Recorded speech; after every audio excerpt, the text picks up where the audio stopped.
पूर्वी जिले के पटपड़गंज इंडस्ट्रियल एरिया थाना इलाके में लगातार हो रही मोबाइल चोरी की वारदात को अंजाम देने वाले गिरोह का पर्दाफाश किया है। आरोपी पिछले 1 साल से लगातार मोबाइल चोरी को अंजाम दे यूपी, बिहार और नेपाल बॉर्डर पर भरी कीमत में मोबाइल बेच दिया करते थे।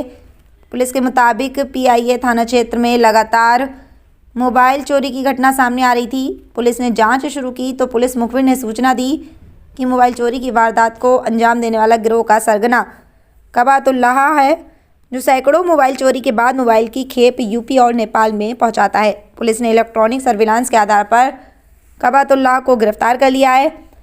ज्वाइंट सीपी पूर्वी रेंज सागर सिंह कलसी ने बताया कि पुलिस को मुखबिर द्वारा सूचना मिली थी कि मंगलवार को कबातुल्लाह मोबाइल की खेप लेकर ईडीएम मॉल के पास आने वाला है, जिसके बाद पुलिस ने जाल बिछाकर कबातुल्लाह को दबोच लिया।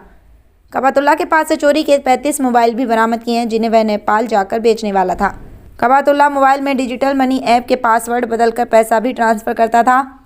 अभी तक 45,000 रुपये ट्रांसफ़र कर पीड़ित मोबाइल से उड़ा चुका था। वहीं पिछले 2 साल से मोबाइल चोरी की वारदात को अंजाम दे रहा था, जिसकी गिरफ्तारी को पुलिस बड़ी कामयाबी मान रही है। फिलहाल पुलिस जाँच में जुटी हुई है कि कबातुल्लाह के साथ गिरोह में और कितने शख्स शामिल थे और कितनी वारदात को ये गिरोह अभी तक अंजाम दे चुका है।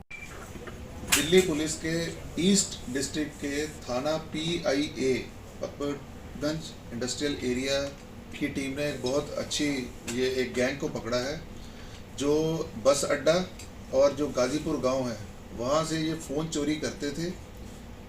कभी कोई खिड़की के पे पड़ा है फ़ोन, कभी किसी के घर में जाके चोरी करना और कभी ये पॉकेट मारी करके। और पिछले तकरीबन 1-1.25 साल से 2-3 यहाँ से ट्रिप लगा के 50-70 मोबाइल यहाँ से ले जाकर और दिल्ली से यूपी, अररिया और आगे जो नेपाल बॉर्डर है वहाँ पर ये जाके इनको जो दिल्ली में दाम कम मिलता था चोरी के फ़ोन, उसकी जगह पर वहाँ अच्छे दाम पे ये फ़ोन बेच के आते थे।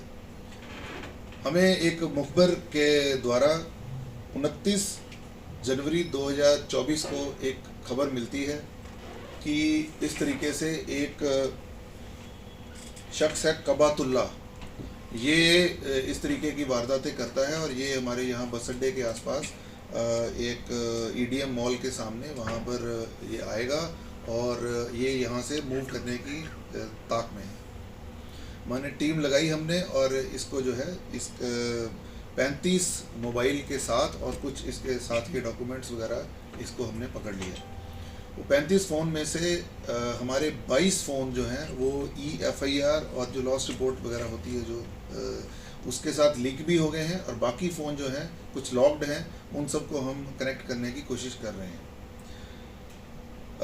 इसके पहले हमारी टीम इस कबातुल्लाह के ऊपर लगी हुई थी। हमारा एक 29 दिसंबर 2023 का एक केस है, जिसमें एक हमारे गाजीपुर गांव के ही पीआईए थाना के कंप्लेनेंट थे, जिनका फ़ोन चोरी हुआ और उनको आगे पता चलता है कि उनके अकाउंट से, बैंक अकाउंट से उस फ़ोन को यूज़ करके और 45,000 के करीब रुपए चले गए हैं ट्रांसफ़र।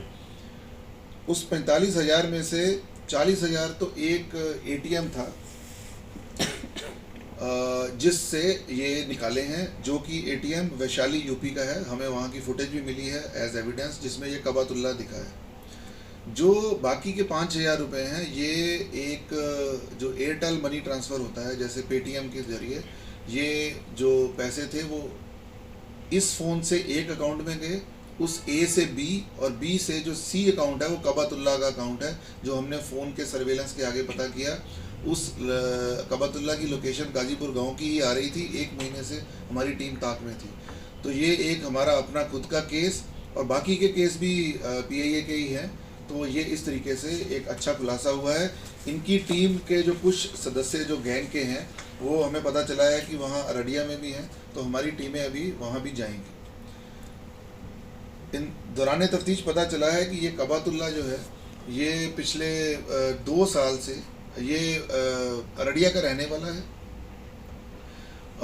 10वीं तक पढ़ा है और ये पिछले 2 साल पहले ही अभी दिल्ली आया है। दिल्ली आके ये हमारी जो ये गाजीपुर में मंडी में, मछली मंडी में ये एज ए लेबर काम करता था। इसके साथ इसका दोस्त एक ईशब है, वो भी 22 साल का है और वो भी अररिया बिहार का रहने वाला है। इन दोनों ने एक यूट्यूब पे एक रील जो आती है, छोटी रील, उसमें ये देखा कि फ़ोन किस तरीके से जल्दी से चोरी करके और बॉर्डर पे सस्ते दाम, महंगे दाम पे बेच सकते हैं। वो उसी से इंस्पिरेशन लेते हुए, रील से इंस्पिरेशन लेकर इन्होंने ये काम शुरू किया और कुछ साल को पहले इन्होंने कुछ मोबाइल इकट्ठे करके चोरी करके और वहाँ बेच के आए हैं। तो ये पिछले 1 साल से ये काम कर रहे थे। जो हमारा मेन अक्यूज कबातुल्ला है, इसके ऊपर एक केस अररिया बिहार का है। तो ये अभी हम इनको पीसी पे लेकर इनके आगे और भी इसका गैंग बस्ट करेंगे। तकरीबन सर इन्होंने कितने मोबाइल अभी तक वहाँ यहाँ दिल्ली से वहाँ पहुँचा दिए होंगे? ये 100 से ज़्यादा मोबाइल इन्होंने कर दिए हैं, लेकिन अभी जो हमारे हैं इस बार 35 के आसपास जो है हमने पकड़े, 35 पकड़े। तो सर क्या रिसीवर को भी पकड़ा है? ये मोबाइल किस लिए यूज होते थे, जिस तरीके से आप बता रहे हैं नेपाल बॉर्डर पे भी गया है? बिल्कुल, ये देखिए, जो जैसे आईफोन होता है 1 लाख रुपए का, तो वो यहाँ दिल्ली में ये कुछ 8-10 हज़ार का बिकेगा, लेकिन ये वहाँ पर 25 से 30 हज़ार रुपये का बिक जाता था। तो इनका जो ट्रांसफ़र यहाँ से जाने का अपने घर में जाते थे और वहीं पर अररिया बॉर्डर जो है नेपाल का, वहाँ पर बेचते थे। सर देखा गया कि मोबाइल चोरी होने के बाद, जैसा कि आपने बताया 40 से 50 हज़ार ट्रांजेक्शन हुए, ऐसे कहीं देखा गया चोरी होने के बाद कहीं मोबाइल जो है वो क्रिमिनल एक्टिविटीज़ में पाए जाते हैं। तो क्या ऐसी कोई क्रिमिनल एक्टिविटी अभी तक इन मोबाइल चोरी से हुई है? ये अभी अपनी तफ्तीश हमारी ऑन है, अभी तक ये नहीं आया है, लेकिन अभी जांच जारी है। ये नेपाल के अंदर किसे फ़ोन सप्लाई किया करते थे? ये अभी जांच का विषय है। हम अपनी टीम जो है अररिया वहाँ भेजेंगे इसको पीसी पे लेकर। ये यही कह रहे हैं कि वहाँ बॉर्डर पे ये बेचते थे।